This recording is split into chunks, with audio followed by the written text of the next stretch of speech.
Nyinyi si mnajua ule jamaa ako na pepo ya ukabila na chuki na kugawanya watu? Mnamjua hamumjui? Ule jamaa wa pepo si anazunguka kwenye makanisa, kwenye mazishi, kwenye barabara, ati anatuongelesha? Mtu mwenye ako na pepo ya ukabila na chuki na kisirani anatuambia nini kama Wakenya? Mtu ambaye ameenda kwa kitanda ya ndugu yake ambaye alikuwa anakufa, anaenda kumanipulate will ya ndugu yake ili awanyang'anye wajane na mayatima mali yao. Mtu ambaye ameenda akatia mimba mtoto mwenye yako umri ya mtoto yake, alafu akachukua huyo mtoto akamuua, anatuambia nini? Huyo ni mtu ya kuongoza mahali popote? Huyo ni mtu ya kuongoza jamii yoyote?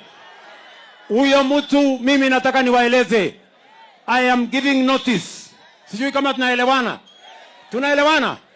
You cannot mislead this nation.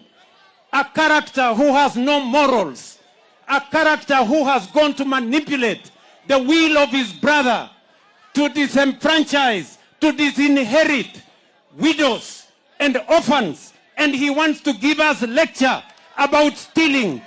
You cold-blooded thief, you cold-blooded thief, stealing from your own brother, stealing from orphans, stealing from widows. You want to give us a lecture? Unazunguka kwa makanisa, unazunguka kwa barabara, unazunguka kwa mazishi, ate unatuongelesha kitu gani?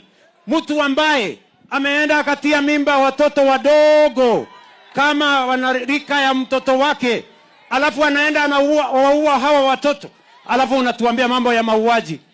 You cold-blooded murderer, heartless character.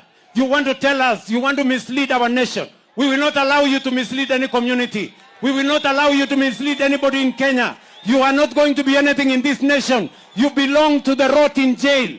Ni kweli ama si kweli? Huyo mtu atembee asitembee, apotee asipotee. Kama kuna mwizi, mwizi ni ule anaibia mtu amekufa.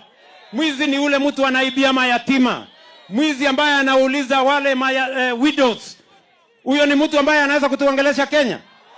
Mtu ambaye alifukuzwa na bunge 80% of parliament, a record send-off of a man, a tribal bigot. Mtu ambaye ako na pepo ya ukabila na kugawanya watu, anazunguka hapa Kenya anatuambia kitu gani? Huyo mtu kama mnataka twende hiyo barabara, mimi niko tayari na nyinyi my friends. Ni kweli ama si kweli? Mnataka hawa watu niwanyoroshe? Hawa watu niwanyoroshe? Hawa watu nitawamalizia asubuhi na mapema bwana. Sijui kama tunaelewana chwele.